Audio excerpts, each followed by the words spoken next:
Yo, halo masyarakat, selamat datang di channel Kinemas Anime. Ya, sorry kalau minggu lalu atau minggu-minggu lalunya nggak upload, soalnya lagi banyak urusan dan nggak ada juga waktu luang. Itu pun kalau ada cuma waktu istirahat doang.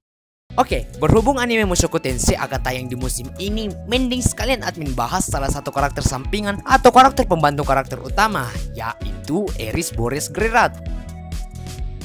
Ini beberapa spesifikasi Eris yang mungkin nggak ada gunanya sama sekali.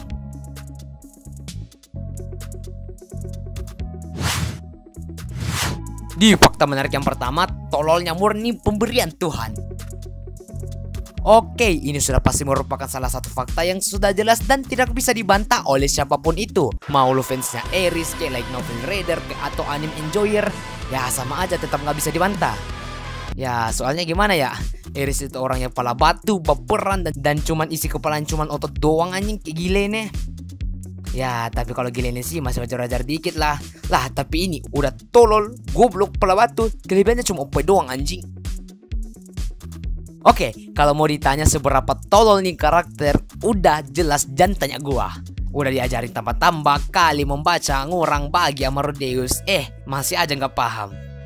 Soal strategi pun sebenarnya Eris masih tergolong lemah dibandingkan dengan istri-istri Rudeus lainnya, dan hanya percaya pada kemampuan berpedangnya dibandingkan dengan strategi yang diberikan oleh Rudeus. Meskipun begitu, dia merupakan salah satu orang yang sangat berbahaya di medan perang, tapi tetap saja yang namanya tolol tetap tolol. Di fakta menarik yang kedua, hanya pandai seks dan berpedang. Wow, fakta yang luar biasa sangat menarik. Oke, kalau mendengar nama Eris, yang pertama kali terlintas di benak lu pasti kalau bukan pukulannya atau pasti kemampuan berpedangnya.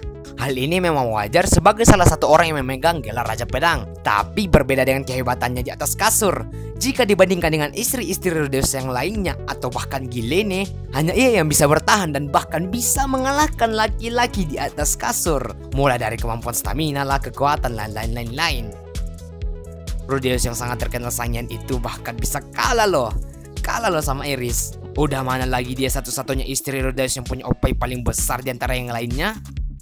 Ya gimana ya, Sylviette udah kelihatan dari awal sampai akhir tetap kecil, apalagi Roxy. Meskipun wangi, tapi kalau dibilang adu besar sama opai Eris, orang yang gak tunggu-tunggu aja bisa apa anjing. Di fakta menarik yang ketiga, sang dewa.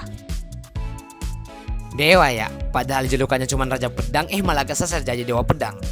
Oke, sudah jelas kalau Eris merupakan salah satu orang yang sangat hebat dalam seni berpedang dan bahkan sudah bisa dianggap jenius di usianya yang sangat muda.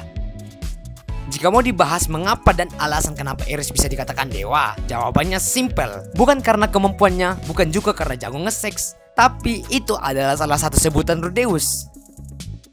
Dan yang hebatnya, simbol dari agama itu adalah sepedang kayu yang kemungkinan itu merupakan punya Eris. Tidak sampai di situ saja, faktanya nama Eris memiliki sangkut pautnya dengan dewa mitologi Yunani, yaitu dewa kekacauan.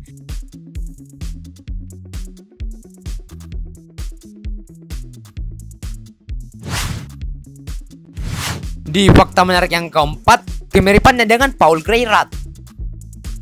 Sebenarnya sih secara pribadi gue nggak tahu di bagian mananya mirip sih. Tapi yang jelas Paul dan Eris memiliki kemiripan di gayanya dan bakat mereka dalam berpedang. Mereka berdua dianugerahkan sebuah kemampuan berpedang murni atau dalam bahasa kasarnya yaitu bakat, dan menjadi jenius di usianya yang masih sangat teramat muda. Bukan hanya itu, Eris dan Paul juga sangat menyukai berpetualang di saat usianya yang masih sangat teramat muda, dan bahkan itu merupakan salah satu tujuan hidup mereka berdua. Eris dan Paul juga merupakan sama-sama orang yang sangat terampil di atas kasur.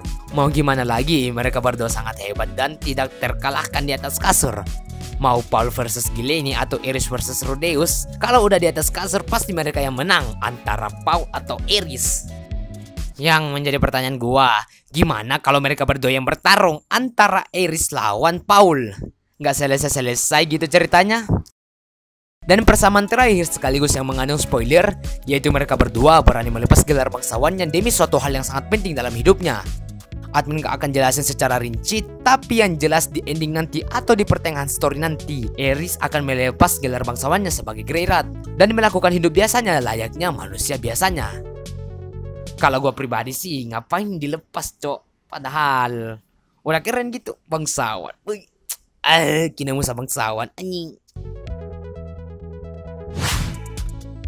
Di fakta terakhir yaitu kelima, pedang adalah segalanya. Pedang adalah segalanya ya. Tidak banyak karakter yang memilih jalan kehidupannya untuk berpedang saja, dan hanya beberapa karakter saja yang hanya memilih untuk berpedang semasa hidupnya. Seperti Zoro, si Kang Nyasar yang bersumpah untuk menjadi pendekar pedang terkuat, dan Ares ini yang sampai mati pun masih bersama dengan pedangnya. Sebelum lanjut, ini merupakan sebuah spoiler yang cukup jauh tapi nggak ngaruh ke cerita anime ini. Jadi nanti Ares di usianya yang ke-70 tahun kalau nggak salah. Di saat itu Ares masih mempunyai kemampuan stamina yang sangat kuat dan bahkan bisa latihan berpedang rutin tiap harinya padahal usianya udah nenek-nenek. Saat ia pulang dari latihan rutinnya, ia pingsan dan tidak bangun-bangun lagi. Atau bahasa gampangnya dia mati dengan gak hidup-hidup lagi. Yeay, tamat. Gak gitu goblok. Dia bersama pedangnya dan bersama gelarnya kalau nggak salah. Sampai mati pun dia masih bersama gelarnya. Bisa dikatakan dia adalah salah satu orang yang mati dengan cukup keren. Nah, itu tadi beberapa fakta menarik yang mungkin kalian belum ketahui tentang Ares Boreas Greyrat. Fakta mana yang kalian suka atau kalian belum ketahui, tulis aja di komentar. Kalau kalian suka videonya silahkan like, tapi kalau nggak suka like aja. Dan sampai jumpa di video selanjutnya. Gue